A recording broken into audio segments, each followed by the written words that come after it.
obviously recording this several days after the Charleston shootings. Yes, Um, which is not remotely anything that we can make a joke about, No, because it's just fucking horrific. Yeah, absolutely appalling. There's no way we could be flippant about it. And obviously, Can I not even be rude about that guy's haircut? You can be rude about that guy's haircut. Okay, yeah, he looks like a twat. But yeah, basically, I mean, you know, there should be some kind of thing. Have you got this kind of haircut? Yes, no gun for you. Yeah, obviously we don't want to kind of, you know, trivialise the issue and basically make it kind of like, you know, sort of like the haircut is the worst thing he's done, because clearly it's not. But, you know, I'm just going to but it's kind of pick like on something really specific to be bitchy about. If we're going to condemn someone for such a horrible, murderous act, we should also probably condemn them for the sort of minor things as well. Yeah. Just because, like, you know, you're a murdering bastard and your haircut shit. Yeah, and I actually want to, I absolutely take seriously the thing that happened, because it was a horrible thing, and everything, and the people who have suffered from it. I also want to, in the same way that I'll quite happily make jokes about Bin Laden and what a dickbag he was. Yes. I think it's really important to laugh at the people, because he specifically thought he was on a mission. Yes. And actually, do you know what? That's just... Yeah, absolutely. This guy is not scary. He's they need to be deflated in every single way possible. Yeah. And this is why it's one of the reasons why I'm not a fan of the death penalty, because there are so many people for whom that kind of like are not really afraid of that, because that will grant them the kind of immortality that they're seeking by doing some of these appalling things in the first place. And if they're doing it for religious reasons, it's religious martyrdom. It's kind of like they want you to give them the death penalty. Yeah. You know, if they were ever caught, that's totally playing into their hands. This guy, I think basically he should sit in a cell and fucking rot. Yeah. And basically he should have everybody for the rest of his life peering through the little bars at him, basically going, dude, you're a douche. Yeah. You are an absolutely insignificant speck of dog shit. Yeah. And actually, you know, anybody who's going to see him as a hero, and people will. There will, and people see people like that as a hero. No, let's just take the piss out of these people. I'm not going to take them remotely seriously. No, you're just a fatuous little fucking racist. Yeah, basically. You're not even a fascist. You're not clever enough to be a fascist. No. You just don't like people who aren't like you, which means you don't like anybody who's not a bell end. Yes, exactly. I think we were saying that the idea for this one would be that basically, you know, if it doesn't solve its gun problem, is America fucked? And I think the answer is a fairly unequivocal yes, it is. Yes. If it does not solve its gun problem, but for a given value of fucked. For a given value of fucked, yeah.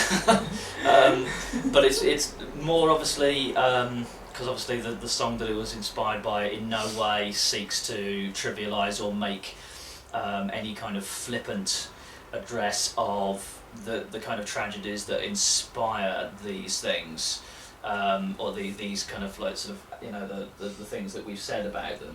We don't want to trivialise those. It's more about this notion of if America doesn't sort out its gun problem, is it fucked? We're obviously making fun of the fact that America will do anything, but actually address the real problem. Yeah. They will do anything but blame. You know, sort of, you know, as far as they're concerned, the notion that guns are in any way a problem is off the table. Yeah. It cannot be discussed. That's out of the way. That's going to one side, and they would look at anything. And the song is about basically deflecting from that. You know, it was a particular instance you found really, really annoying. The number of kind of Americans who were pro-gun, but would frequently make light of Britain's issue with knife-related violence, which obviously it is a problem. It's not as rampant as is not remotely shown, or you know, or kind of like perceived. It's nowhere near as big of a problem as America's gun problem is. But you found it particularly kind of offensive that people would be kind of like, knife crime island. Yeah. It's like, shut up. It's like, what are you talking about? You don't get to have a go at our gun problem. It's like, yes, we fucking do. And also that they say that we have a problem with knife crime because we don't have guns. Yes. And that's why. Yeah, so kind of... Which is ridiculous. That's like saying that America has a gun crime problem because not enough people have got knives. And Americans are much more scared of knives. No, I'd say it goes slightly the opposite way. They're saying that basically we have a problem with knives because we don't have guns. You could then say that basically America has a problem with guns because not enough people have bazookas. Yeah. It's like, guys, if you want to solve your gun crime problem, give everybody bazookas. That's clearly the escalation is the issue. Level, yeah. That's right. It's like that's why we have problems with knives. What we should do is basically we've got a problem with knives because we're not grown up enough yet to have guns. So when we have guns, then we can get a gun problem. Yeah. We can move to bazookas and then nuclear warheads. Yeah. Yeah, it's farcical. There's that thing about kind of what beats a bad guy with a gun, a good guy with a gun. Yeah. Well, there's two stupidities about that. One is the inherent idea that one person is bad and the other person is good, and therefore the good person's going to win. Mm-hmm. No. And the second thing is that the only thing that can beat a person with a gun is another person with a gun. Okay, so what happens if the bad guy has a flamethrower?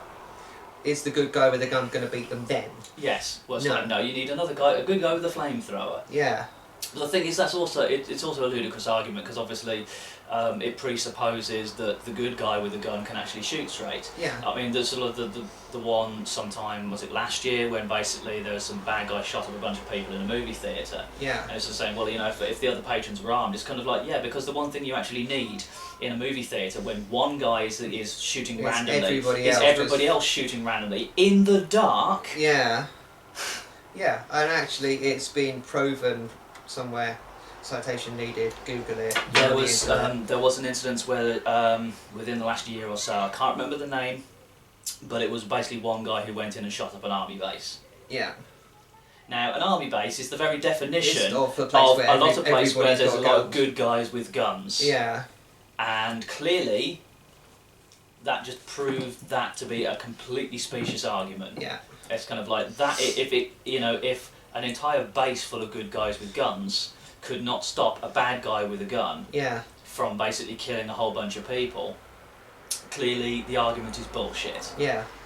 And the fact is, and it's Google it because I don't have an internet. Well, I do, but I'm not going to show you a link. Google it. In that, police officers who are highly trained in shooting people, American police officers, accuracy in a combat situation, as in where somebody else is shooting at you, is seen to be, or considered to be, a minute or a maximum of half as good as you are on the shooting range. Yes. Because you've got to hide behind stuff, the lighting is different, any number of different reasons, including somebody else shooting at you. And that's people who are trained to actually shoot handguns, which aren't very accurate either. The statistics for the number of people being killed by police officers in the US is just terrifying. Yeah.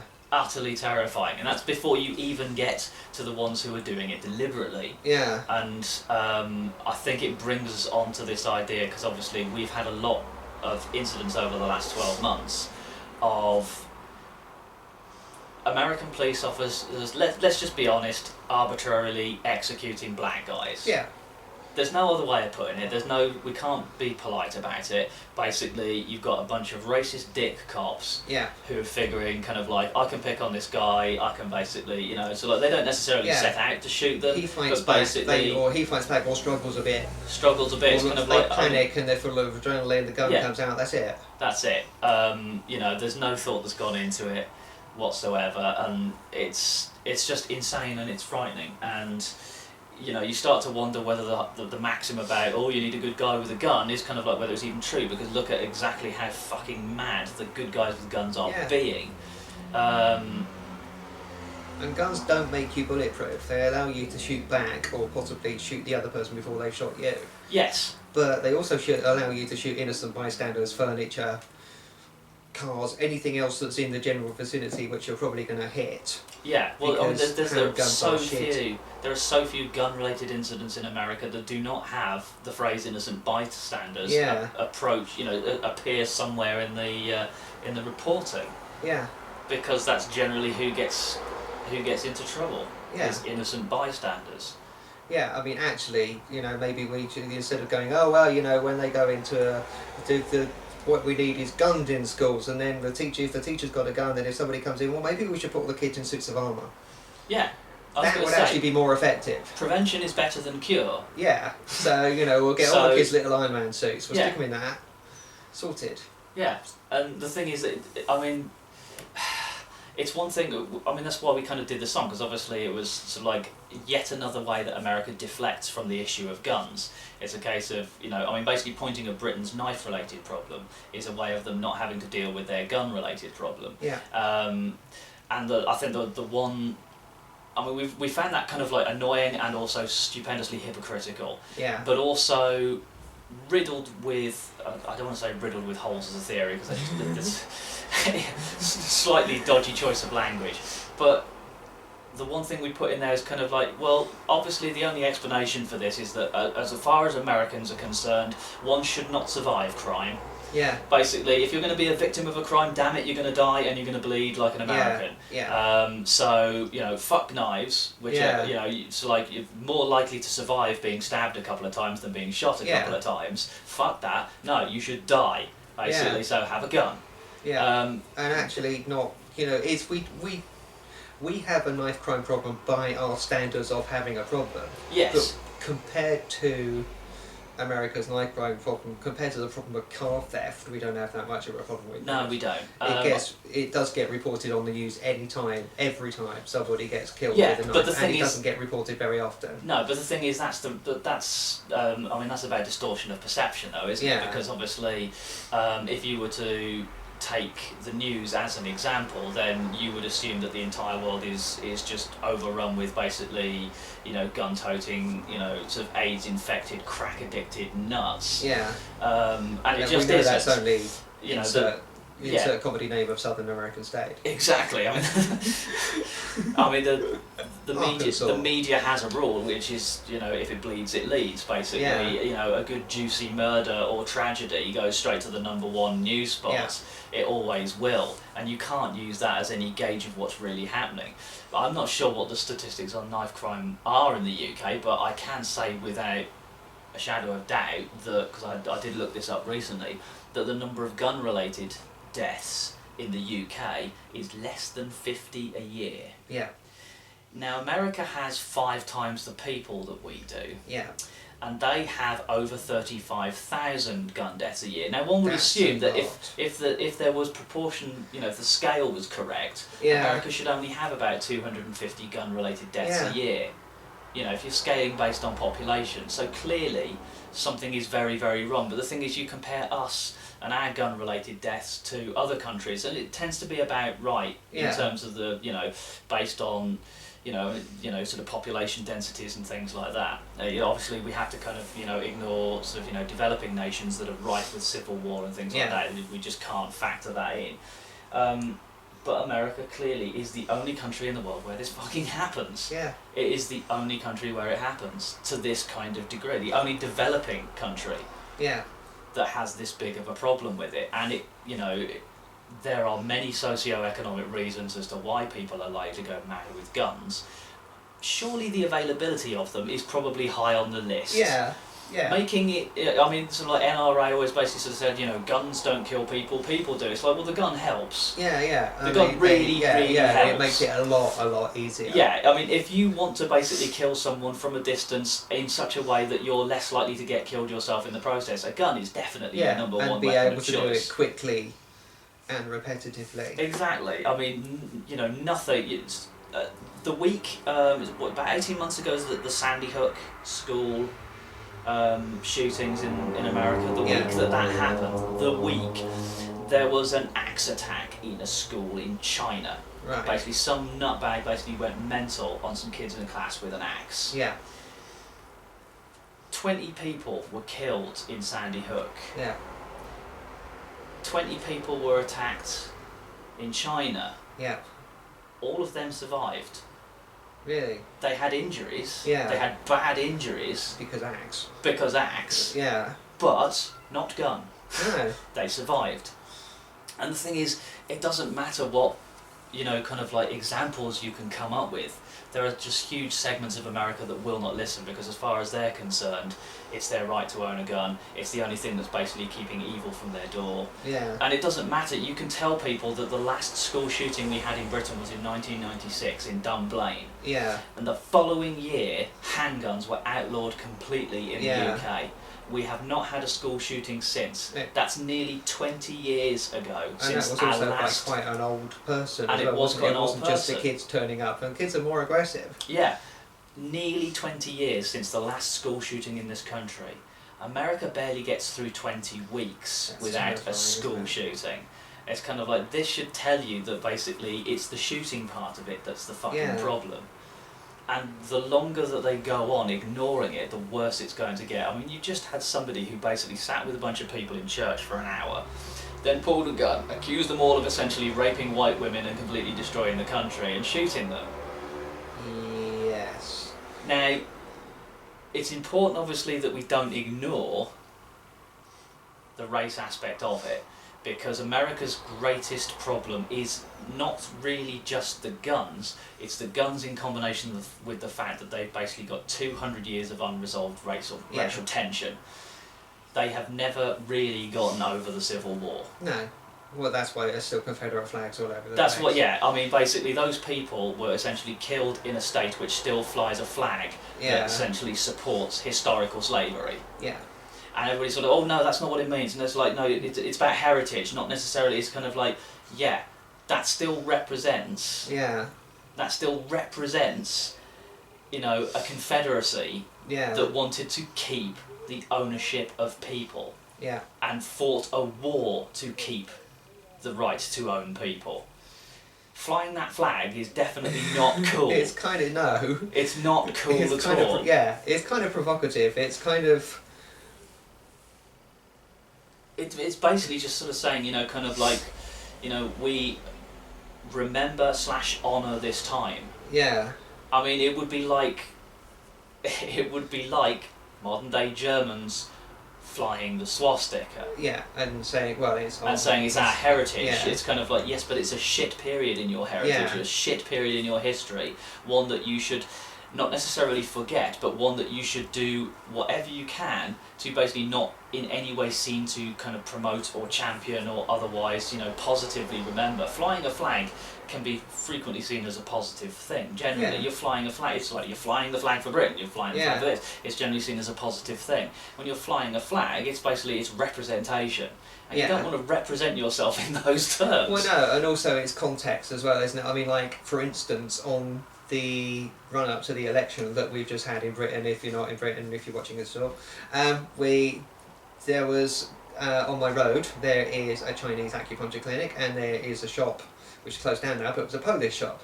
Somebody in my area, near me, who I know, and saw them doing it, stuck up, "I'm voting UKIP" stickers, posters all over the front of those actual buildings. Right. You're not telling me that that's not just them. Are you seriously telling me that's just them? They're clearly making an ideological They're making a statement specific about race. point. They're not just kind of going, well, I'm going to vote for UKIP. They are sticking a poster that basically says, "Foreigners fuck off." Yes. On a shop owned by foreigners. People who they consider who should fuck up. There is a huge segment of the American South that is very much kind of the idea that basically it was wrong that the North won the war, it was wrong that slavery got abolished, and they're still kind of fighting it, hence the constant flying and the pride in the Confederacy flag. Yeah, it's like we lost but we were right. Yes, exactly. Yeah, it's a case of we were wronged by this whole kind of situation, which is why you do get an awful lot of unresolved racial problems in America. Well, like all the stuff with Obama where there's the kind of, show us your birth certificate. No, don't be so stupid. Okay, show us your birth certificate. Okay, here it is. That's not the real birth certificate. That's right, you're faking it, it's a fake. Yeah, and the thing is, why do you care so much? Because he's black. Yeah, exactly. And that's it. That's the only reason. They have never, as far as I'm aware, in the history of the United States, has the general population and the media so hounded a president sort of saying, we want proof that you were born in this country. They've never fucking done it. Yeah. Why? Because all the previous presidents have been white. Yeah. And the thing is that everybody, you get people, you see pictures of people wearing t-shirts as like, put the white back in the White House, or it's called White House for a reason. there is, there's this assumption that because obviously blacks got their, there was the civil rights movement in the 1960s, that basically it's kind of like, okay, you're people too, you're allowed to vote. The whole Emancipation Proclamation, the sort of 14th Amendment and things like that, basically sort of saying, right, okay, you're people too, okay, you can vote, okay, you can marry, okay, we don't, we'll get rid of all those water fountains that says white people only, okay, we'll start making it illegal to basically kind of, to discriminate against you. It's kind of like, we've done all that. Racism's gone. And that was really recent. That's within 50 a years. generation. Yeah. Yeah. There are still loads of people alive. Well, the worst problem is that was a thing. Yeah. The worst problem is that basically since doing all that, huge segments of America have got what? Well, haven't we got rid of racism? Yeah. Hasn't it gone away? Or it's like, no. Haven't we done enough already? Yeah. Exactly. It's kind of. Look, okay, we won the Civil War. It's like, okay, you got the 14th Amendment. Okay, you got all your bloody rights. It's kind of like, well, we got to treat you like human beings now. We're going to be nice to you. It's kind of like, well, yeah, you've got to treat them like human beings. Yeah, you've got to treat people like human beings regardless of the colour of their skin. Of course you do. It's like, you don't have to be dicks about it. And of course that's what's happening. They are being fucking dicks about it. And there's obviously Obama winning. Everybody's like, oh great, that means basically now... it's definitely over now then. The racism... Yeah, racism's totally over. It's kind of like... And the thing is, obviously there are huge segments of America that are completely convinced that because they've now got a black guy in the White House, that means that basically all the black people in America are going to finally kind of overthrow the white people in America. And that's what so much of this paranoia... Yeah. I mean, you see so much shit on Twitter with like the hashtag white genocide. It's kind of like, are you out of your fucking mind? Yeah. Really? Yeah. And what? Really? White genocide? It's like, what you mean? What you actually mean is basically kind of like people who have a different skin colour to me, people who have a different sexuality to me, people who have a different ethnic background or gender. Basically, I don't like the fact that they're considered like equal to me. Yeah. So as far as I'm concerned, when they are, then that basically means that's somebody trying to genocide me and my people. It's like, okay, so now that basically kind of we have to treat black people the same, that is the equivalent of trying to wipe out white people. It's like, you're a fucking idiot, get off the internet, and basically, lock yourself in your house, don't ever go out ever again, please. Yeah. You're clearly too stupid to have an opinion of any kind whatsoever. And the thing is, most of them have got fucking guns. Yeah. Why is it that the majority of people who have ridiculously insane bigoted opinions in America have access to fucking weaponry? Yeah, and actually they think that it's self-defense, don't they? It just... Yeah. I'm preparing myself. Yeah, for what? For what? And then you bung religion in on top of it. And they're going, oh, well, this is clearly all a sign of the end times. Yes. So... Which you're helping make happen. It's probably very cliched of us to actually do it as a country and western song, but it's only fair. I mean, obviously, it's like, if you're going to pick a music to represent that part of the country, it's going to be country. Because so many country songs are about God and country and guns and patriotism. America, and patriotism and things like that. So you've kind of got to do it, and obviously we're not... complaining. And complaining. It's always about basically my life is I'm miserable. having a hard time, watching everybody. Everybody's left me. Yeah. My dog's dead, my wife's gone. 200 children on the crop in the field. Yeah, we were trying to be kind of like, sort of prejudiced against kind of like the US Southerners in any way by doing that. I don't know. We were just more mocking the form of country. Yeah. The fact that country and western music is deeply miserable at the best of times. Yeah. It is about everybody's left me, like my wife's gone, she's taken the pickup truck and the dog and my gun rack. Yeah. And we live on some dirt farm somewhere. Yeah, and it is about patriotism, so obviously because we're talking about these differences of sort of like opinions and things between these two countries, we're talking about America versus England, so obviously it's about country, so obviously we've got to do that in there as well. Yeah, and then there's the whole kind of knife crime thing where they're basically kind of going, well, the only thing that's keeping us safe is our guns, so we took the guns away and actually ended up getting stabbed. Yeah, although they did the stabbing themselves. That's right. The point. Yeah, exactly. It's kind of like we ended up sort of getting all stabby on each other because we didn't have guns to defend ourselves. Yeah. It's kind of like, well, no, the problem there is that essentially you're inherently violent. Yeah. The problem there, it's like, okay, that does sort of, rather than sort of say, well, then the problem is not necessarily the guns, it's kind of like, well, no, the problem is the guns, the problem is the knives, it's the culture of violence, and basically you shouldn't give a culture of violence access to really good weapons. No. You should just give them rocks. take their knives away. Or those kind of forks. spongy sword things. Yeah, give them plastic forks and spoons. You know, only plastic cutlery from now on until they learn to grow up. Yeah. Yeah, I mean, I'm sure it's Canada that has a really high instance of gun ownership and hardly any pretty much no mass shootings. They don't. Again, that's not specific. Well, everybody says that. It's like America will often use that as an excuse. I know. Well, yeah, America says Canadians are polite, but that's compared to America. It's like they're too polite to kill one another. It's like, it's not that. It's just because they make it so much bloody harder to get a gun in Canada. Gun control laws are infinitely tighter than they are in the US. And the thing is, if you make the gun control laws tighter and make it harder to get a weapon, only people who are really serious about owning a gun will get one. Yeah. Basically, the casual fuckwit who basically, I mean, let's be honest, most of the crimes committed by people with guns are either people who are deeply disturbed and shouldn't have access to them in the first place. They are people who are kind of related to people who have them. I mean, generally, it's like when you get these kind of like school shootings, it's usually done by kids whose parents have got a lot of guns. Yeah.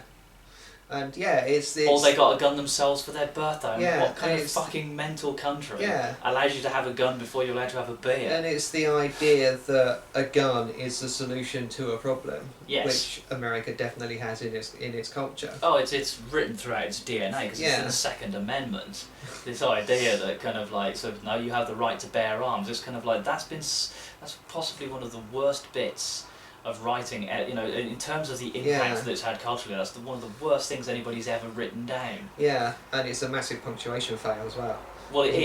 There a comma in the wrong place or something. I don't think it's that. It's basically the positioning of a semicolon that basically has caused so much endless debate. Yeah. And most people, you know, constitutional scholars will tell you that ultimately what it's actually saying is not necessarily the right to bear arms as an individual, but the right to bear arms as a militia in defence of the state. Yeah. Basically an organised militia, that you have the right to basically kind of like defend your state, your you know, the union itself as part of an organised group, and in doing so to bear arms in order to do that. Yeah, so basically you have the right to be in the army. You have a right to be in the army. Essentially. We have that one. It's like everybody's got that. You can be in the army, yeah. Yeah, well. They're not, it does not specifically say, you know, if I remember, because I think I know this, basically kind of like, a well-regulated militia being necessary to the security of the free state, the right of the people to keep and bear arms shall not be infringed. Right. And it is the positioning of the punctuation that causes the problems. And also, you've got the interesting term there, the right of the people. As a plural, not the right of the individual, not the right of a person. Exactly. The right, and seen as actually the Constitution, thinking about it, the whole book, because it's post the Revolution, isn't it? This is basically a document that's a big kind of, it's a big breakup letter to the British Empire, isn't it? Yeah. It's like, I mean, it's that, you could interpret that Second Amendment as basically sort of saying, dear England, we will defend ourselves with guns if necessary. Yeah. We are giving ourselves the right to use weaponry to defend ourselves against you. Yeah.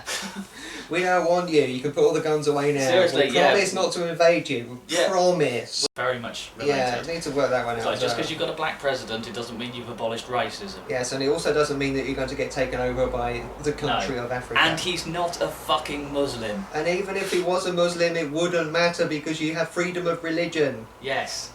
Which doesn't mean you're free to worship Jesus in whatever way you want. No. It means you're free to worship kettles if you wanted to. Oh, holy kettle, bringer of tea. Bringer of tea.